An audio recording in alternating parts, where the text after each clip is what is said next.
That was a wild game. Now we're competing.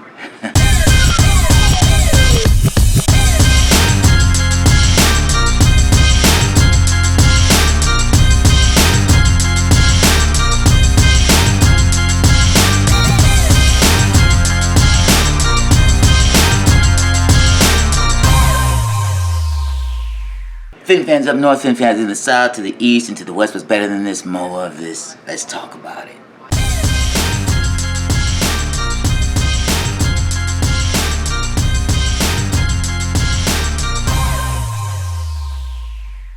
Before we jump into the festivities here, just want to say if you're new to the channel and you like the content, please like, subscribe. It's going to help us reach our milestones.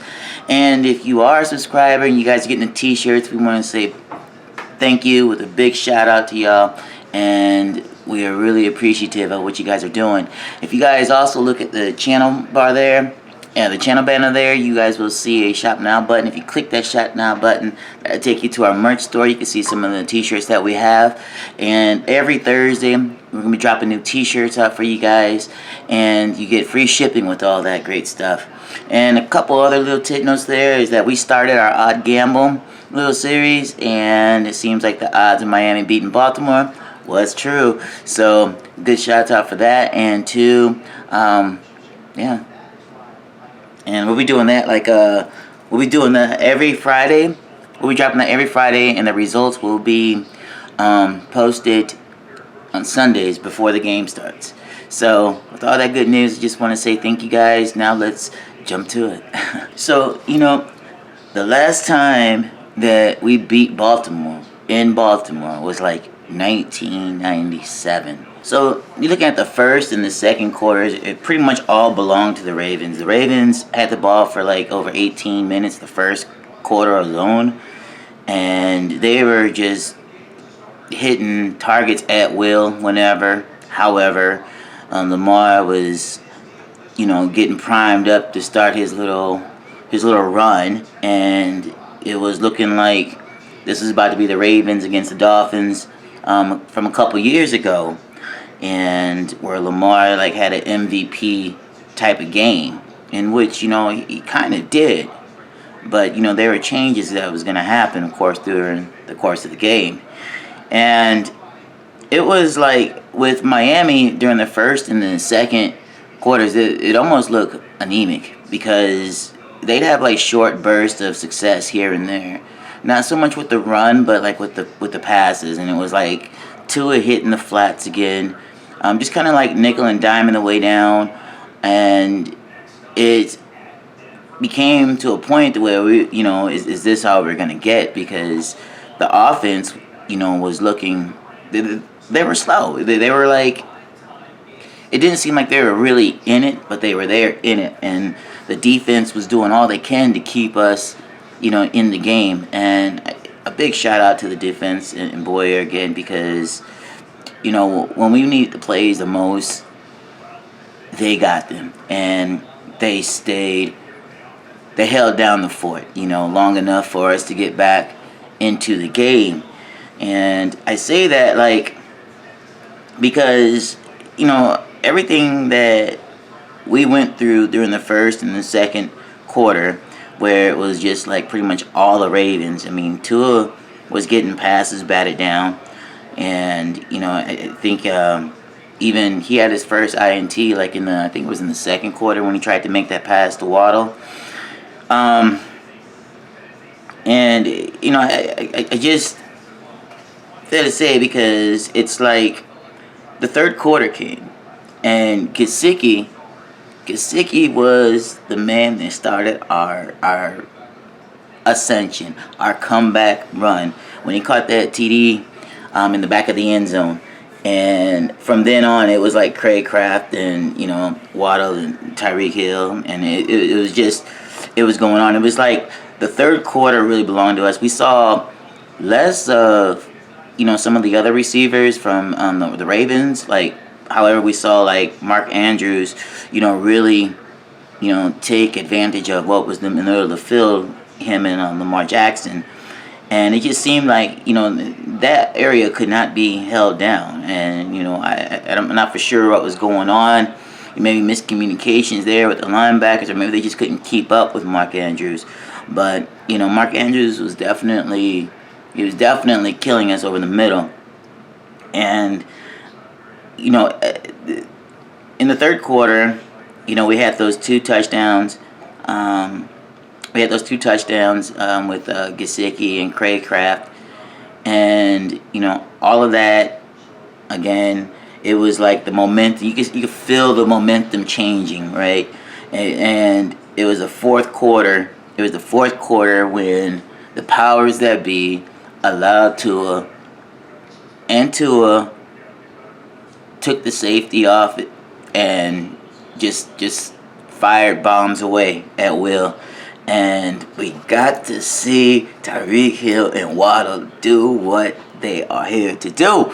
And that was, I think I had a tear in my eye. I'm not going to lie to you, because I was like, I was at the bar watching this game, and it was, I probably had to be one of the loudest guys there. And like there are other Miami Dolphin fans there, no less. But watching, Tua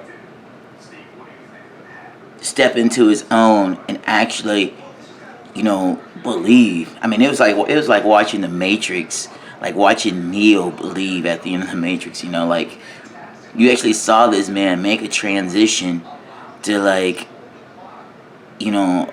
from a quarterback to an elite quarterback.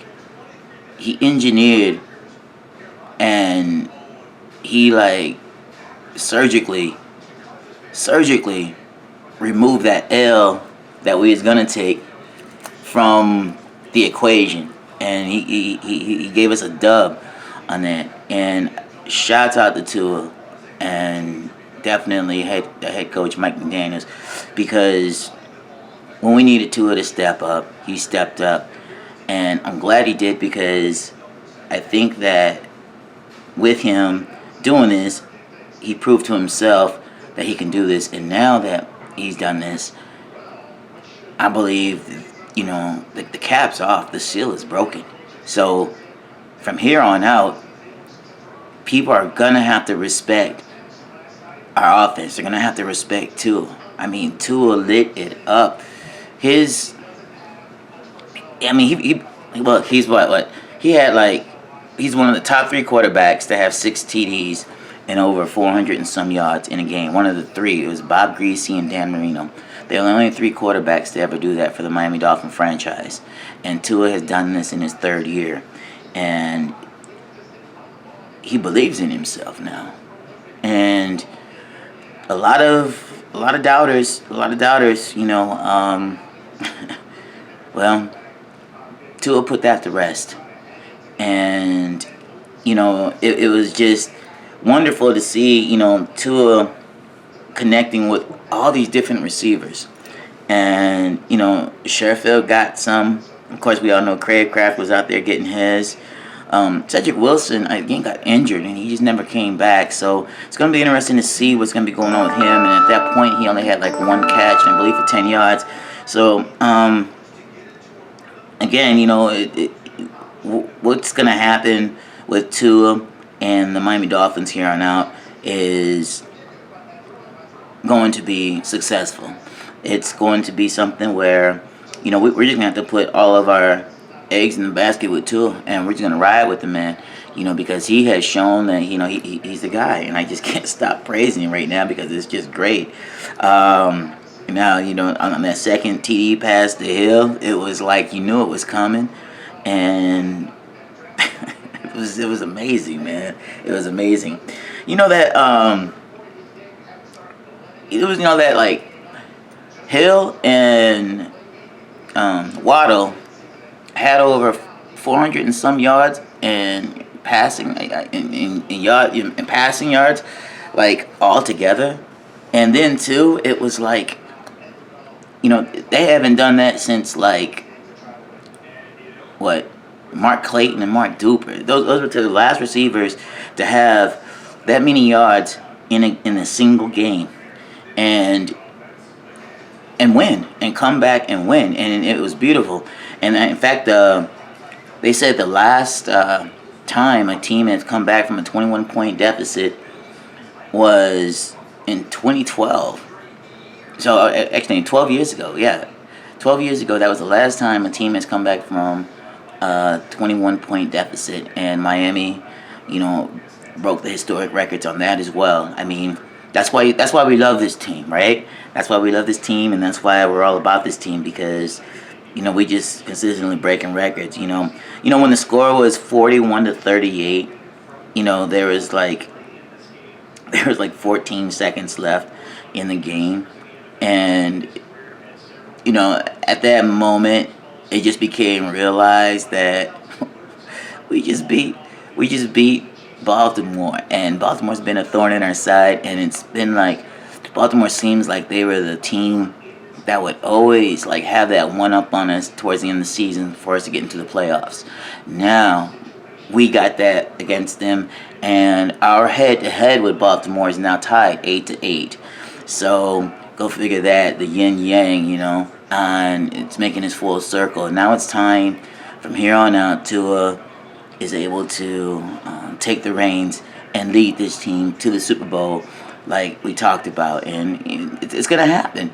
And we'll wind up winning the Super Bowl. And I'm very, very high on this team. Next up we have next up we have Buffalo, and that is going to be another determination on the projection of where we're going to land in the AFC East.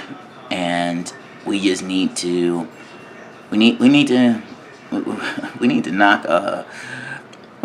the Buffaloes in the dirt. You know what I'm saying? It's just crazy. I ain't gonna lie. We just need to beat them boys and beat them soundly now. And when we go into Buffalo here, I think in December, we need to get in them then too. So at least we need to split it for sure. If we can't sweep them, let's split it. But let's go for the sweep, okay? And I don't know. My thoughts on this game. It wasn't perfect by any means, and it showed that we were competitive. We were going to compete. We were just not going to lay there and take it. And I think that in this game, it showed, consistency and the resilience of the entire team. And of course, there were discrepancies all over the board with it, but we stuck together. We held together, and the next man carried the next man, and we got after him. And everyone is believing now. And that's the type of game we needed. And I'm glad we got it early, too, because this can carry on throughout the entire season, that type of swag. And not to say that there won't be games in there where we might take a L, I don't know, but for the most part right now, we're 2-0. And, it's good that we celebrating that and look at what's going to be happening this upcoming Sunday when we play Buffalo. And, how we're really going to have to look at that and get our revenge games going with Buffalo. So, I don't know. If you guys have any questions, comments, please leave them below. If you guys are new to the channel, if you will, please like, subscribe, and hit the bell if you like the content. And if you guys are subscribers and you guys are getting, and you guys got t-shirts and everything, I want to say a big thank you to you guys. We really appreciate it, and it helps in everything that we're doing. And if you look at the channel banner there's a Shop Now button. If you click that Shop Now button, that'll take you to our merch store where you can see all the t-shirts that we have. And every Thursday we'll be dropping new t-shirts, and that all comes with free shipping when you use the promo code CLICKING, with capital letters. And also, we started our OddGamble series, and it looked like odds won, so we showed the odd version of the series, and it was a success. And we just want to say thank you for everything, for being NFL fans, and most importantly, being a Miami Dolphins fan. And with all that, just want to say, love y'all, thank you, deuces. Fin fans up north, fin fans in the south, to the east, and to the west. What's better than this? More of this. Let's talk about it.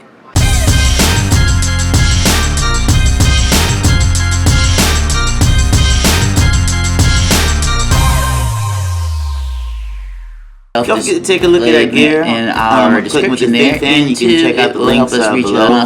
And also know that your support with this helps our artist, and it also helps what we're doing here with Clicking with the FinFan. And a good thing about it all is you also get free shipping with that. So just take a look at the gear that we got. Grab something for you, your boo, significant other, your kids.